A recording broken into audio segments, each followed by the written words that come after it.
में हुए भयावह नक्सली हमले की आज 12वीं बरसी है। इस घटना में कांग्रेस के 27 नेताओं की मौत हुई थी और 12 साल बीत जाने के बाद भी घटना की जांच पूरी नहीं हो सकी है, जिसके कारण सियासी गलियारों में बार बार इसका जिक्र होता रहता है। एक बार फिर झीरम हमले की 12वीं पुण्यतिथि पर राजनीतिक बयानबाजी हुई है।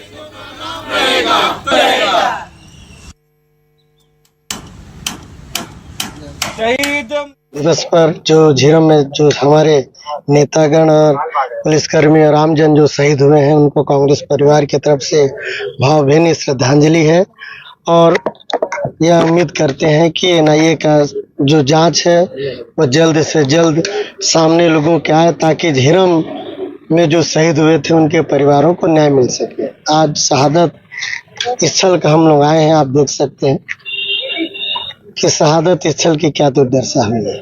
जिन झीरम कांड जिस नक्सलियों ने इनके नेताओं को मारा और उनके पक्ष में लोग खड़े हैं। 5 साल तक ये नक्सली इनकी सरकार में रहकर अपनी ताकत बढ़ाते रहे और आज जब 400 से ऊपर नक्सली मार दिए गए हैं तो इनके पेट में फिर से दर्द शुरू हो गया है। ये नक्सली जिन्होंने इनके नेताओं को मारा, ये उन लोग के साथ खड़े हैं, ना कि अपने नेताओं। चुनाव आता है तो चुनाव में इनको झीरम झीरम याद आता है इनको, क्योंकि उसके अलावा और कुछ इनको मालूम नहीं है। लेकिन झीरम का सच भी दुनिया जानती है। झीरम में कौन वहां से भागा, किसको मोटरसाइकिल चाबी लगी हुई मिली। इसलिए कांग्रेसी का जो ये मगरमच्छी आंसू है वो जनता समझ चुकी है और कांग्रेस देश के विरुद्ध जो कोई काम होगा उसके साथ खड़ी। तो झीरम घाटी हत्याकांड की 12वीं बरसी है और 25 मई 2013 को हुए इस जघन्य हत्याकांड में कांग्रेस नेताओं समेत 30 से अधिक लोगों की नक्सलियों ने जान ले ली थी। न्यूज़ 24 ने झीरम घाटी की बरसी पर झीरम हत्याकांड के चश्मदीद और कांग्रेस के वरिष्ठ नेता सुरेंद्र शर्मा से एक्सक्लूसिव बातचीत की है। आइए आपको सुनाते हैं। के चश्मदीद सुरेंद्र शर्मा जो कांग्रेस के वरिष्ठ प्रवक्ता हैं वो भी थे। उनके पैर में भी चोट लगी थी। उनसे सीधे रूप से बातचीत करते हैं। सर, क्या कहेंगे? 12 साल हो गए, एएनआई की जांच चल रही है, अभी तक जांच लगातार जारी, लेकिन अभी भी पता नहीं चल पाया कि वो कांड के पीछे कौन था। देखिए, उस दिन की जो घटना है वो उसको जब भी याद करते हैं तो वो इतना हृदय विदारक है। एक तरह से कहा जाए तो नक्सलियों ने नरसंहार किया था। मौत को अपने सामने देखा नहीं, एक तरह से कहा जाए तो हम मौत के साथ 2 घंटे बिताए। हमारे सामने कई लोगों की मौत हुई और एक तरह से वहाँ से बच के आ जाना ईश्वर की कृपा के अलावा और कुछ नहीं। हमारे पास कोई विकल्प नहीं था, अपने से बचने की कोई संभावना थी नहीं। और अफसोस की बात यह है कि आज 12 साल बीतने के बाद भी इस विषय में इस रहस्य का खुलासा आज तक नहीं हो पाया। जबकि एनआईए ने जांच किया, प्रशांत मिश्रा आयोग ने जांच किया और अभी तो सरकार ये कहती है कि रोज़ जो अखबार में छपता है उसमें ये आता है कि झीरम के ये फलाना नक्सली पकड़ा गया है, झीरम में शामिल था, ये नक्सली पकड़ा गया है, झीरम में शामिल था। झीरम में शामिल कई नक्सली डीआरजी में शामिल हो चुके हैं। उनसे सरकार पूछताछ क्यों नहीं करती? उनसे जानकारी लेना चाहिए कि देखो, एक बात तो है कि वो सामान्य नक्सली घटना नहीं थी। उसके पीछे 2 कारण मैं साफ साफ शब्दों में कहता हूँ। पहली बात तो ये कि सुरक्षा व्यवस्था उस दिन बिल्कुल नहीं के बराबर थी, तो इससे सरकार की संलिप्तता अपने आप में स्पष्ट सिद्ध होती है। दूसरी बात, नक्सली नंद कुमार पटेल जी को नाम लेके ढूंढ रहे थे। तो कोई भी जो आतंकवादी या नक्सली घटना होती है तो नाम पूछ के नहीं इस तरह से हमला होता। मगर चूंकि नंद कुमार पटेल जी की तलाश हो रही थी, तो नंद कुमार पटेल जी की हत्या से किसको लाभ हो सकता है, उनकी हत्या करने का प्रयास क्यों किया गया, इस बात को जानने के लिए पूरा छत्तीसगढ़ पहले से भी उत्सुक है। देश जानना चाहता है। हमारे देश में एक सक्षम सरकार काम कर रही है और उसके बावजूद इस रहस्य का रहस्योद्घाटन नहीं हो पा रहा है। ये बहुत ज़्यादा अफसोस की बात है और हम तो ईश्वर को धन्यवाद देते हैं कि उनकी कृपा से हम बच गए और जो नहीं बच सके उनको आज हम 12 साल बाद विनम्र श्रद्धांजलि दे रहे हैं। कैमरा पर्सन लेखराम देवांगन के साथ नितिन नामदेव, न्यूज़ 24 मतलब छत्तीसगढ़, रायपुर। और वहीं सरगुजा में झीरम घाटी कांड की 12वीं बरसी पर कांग्रेस ने शहीद दिवस मनाया। पूर्व डिप्टी सीएम टीएस सिंहदेव ने बड़ा बयान देते हुए कहा कि झीरम घाटी हमला नक्सली घटना नहीं बल्कि कांग्रेस नेताओं की हत्या के लिए सुनियोजित साजिश थी। उन्होंने बताया कि घटनास्थल पर नंद कुमार पटेल का नाम पूछा जा रहा था और उन्हें निशाना बनाने के उद्देश्य से इस षड्यंत्र को अंजाम दिया गया, जिसमें कई लोगों की जान गई। वहीं ढेर सिंहदेव ने जांच कमेटी के सामने भी इसे नक्सली हमला नहीं माना। परिवर्तन यात्रा के प्रभारी होने के बावजूद एनआईए ने उन्हें पूछताछ के लिए नहीं बुलाया। उन्होंने दावा किया कि उस समय चुनाव में कांग्रेस की जीत की आशंका से कुछ लोगों ने इस राजनीतिक हमले को अंजाम दिया। 12 साल पूरे हुए। 25 मई 2013 की ये घटना है। 13वां दिवस है, 12 साल पूरे हुए। ये घटना एक सुनियोजित जान लेने की षड्यंत्र का हिस्सा है। मैं इसमें एकदम स्पष्ट हूँ, ये कोई नक्सली हमला नहीं था।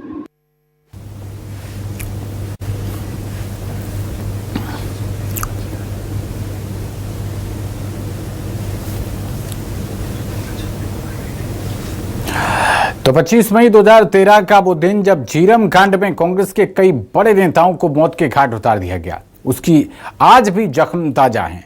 लोग आज भी न्याय के लिए टकटकी लगाए बैठे हैं कि इस बीभत्स नक्सली हमले में 31 लोगों की मौत हो गई थी। लेकिन अब झीरम की बरसी से 4 दिन पहले मास्टरमाइंड बसो राजू ढेर कर दिया गया।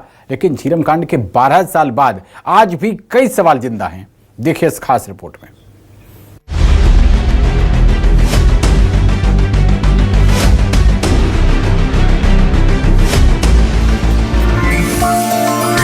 दरभा झीरम घाटी संकड़ी सड़क और तेज मोड़ों वाला मार्ग, जो कि एक ओर पहाड़ों तो दूसरी ओर खाई से घिरा हुआ है। कांगेर घाटी राष्ट्रीय उद्यान का यह भाग घने जंगलों के बीच स्थित है। चारों ओर घनी हरियाली और प्राकृतिक सुंदरता लिए हुए यह मार्ग देखने वालों के मुंह से सहसा ही अति सुंदर या अद्भुत जैसे शब्द निकलवाने लगता है। लेकिन 25 मई 2013 की घटना के बाद से ही अद्भुत सुंदरता लिए इस मार्ग को मौत के रास्ते के रूप में जाने जाना लगा। आखिर क्या है दरभा झीरम घाटी का सच और नक्सलियों ने अपने नापाक मंसूबों को अंजाम देने के लिए इस मार्ग को ही क्यों चुना?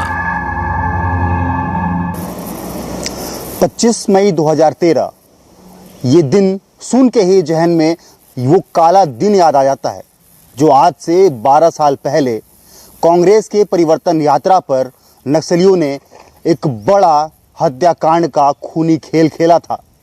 लेकिन आज से ठीक 4 दिन पहले नारायणपुर यानी बस्तर के ही उस जंगल में उस मास्टरमाइंड बसव राजू को मौत के घाट उतार दिया गया। मुठभेड़ में उसे मार दिया गया, जो इस हत्याकांड का, झीरम कांड का मास्टरमाइंड था। उस वक्त बसव राजू केंद्रीय सैन्य प्रमुख था और हर एक प्लानिंग, हर एक रणनीति में उसका भूमिका अहम था और झीरम कांड में भी वे शामिल था। लेकिन 12 साल बीतने के बाद भी कितना न्याय इस झीरम को मिला है, आज हम इस रिपोर्ट में आपको बताते हैं।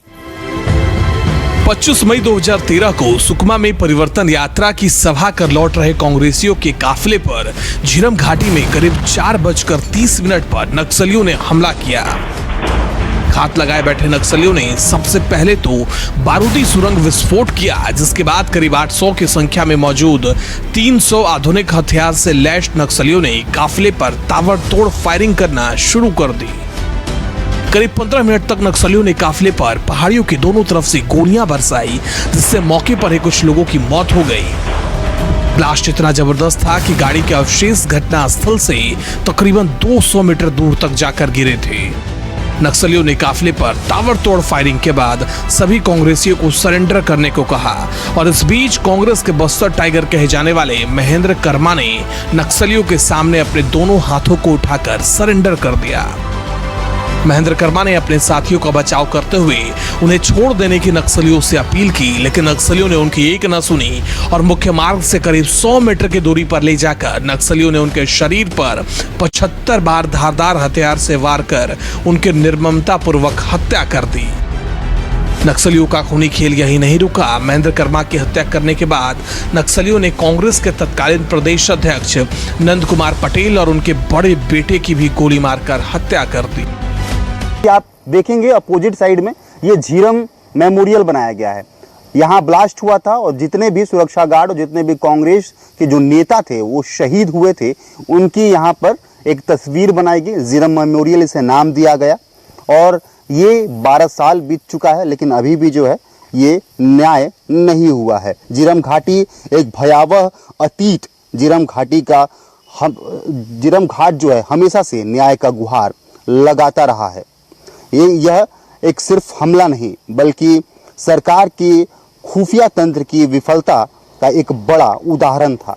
300 हार्डकोर नक्सली आधुनिक हथियारों से लैस होकर इस घटना को अंजाम देने पहुंचे थे। सुकमा से परिवर्तन रैली समाप्त करने के बाद जैसे ही कांग्रेसियों का काफिला घाट में पहुंचा, सामने चल रहे वाहन को ब्लास्ट कर नक्सलियों ने अंधाधुंध फायरिंग शुरू कर दी। काफिले में मौजूद नेताओं और कार्यकर्ताओं ने अपने मोबाइल के जरिए सहायता मांगने की कोशिश की, लेकिन नेटवर्क न होने की वजह से उन्हें निराशा हाथ लगी। इसका मतलब यह है कि इस पूरे इलाके में किसी भी प्रकार का मोबाइल नेटवर्क नहीं था।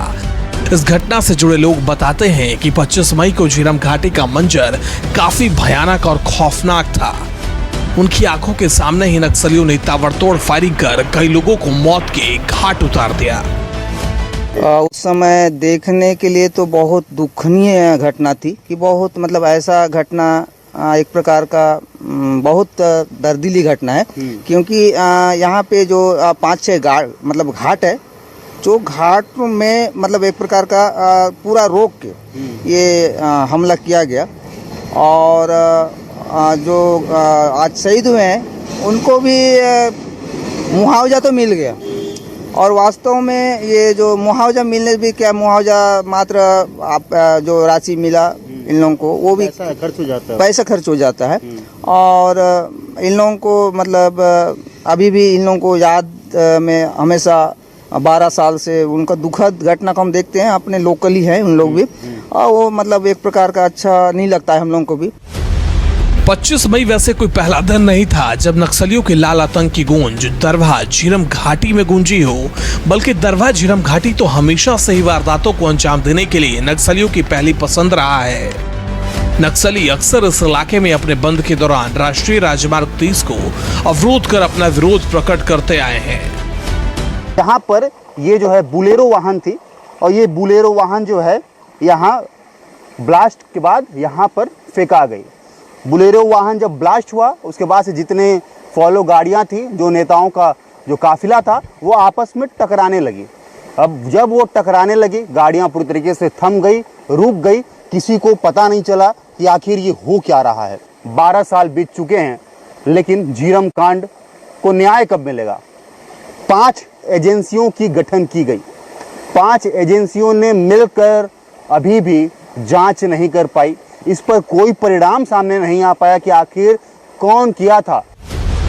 झीरम में कांग्रेसियों पर हुए हमले के बाद प्रशासन से सुरक्षा की दृष्टि से इस इलाके में 2 सीआरपीएफ कैंपों की स्थापना की गई। हालांकि अब यात्री बेखौफ होकर झीरम की सुंदरता को रुक रुक कर निहारते हैं, लेकिन क्या वसव राजू की मौत झीरम का न्याय है या इसका सच झीरम में ही दफन हो जाएगा?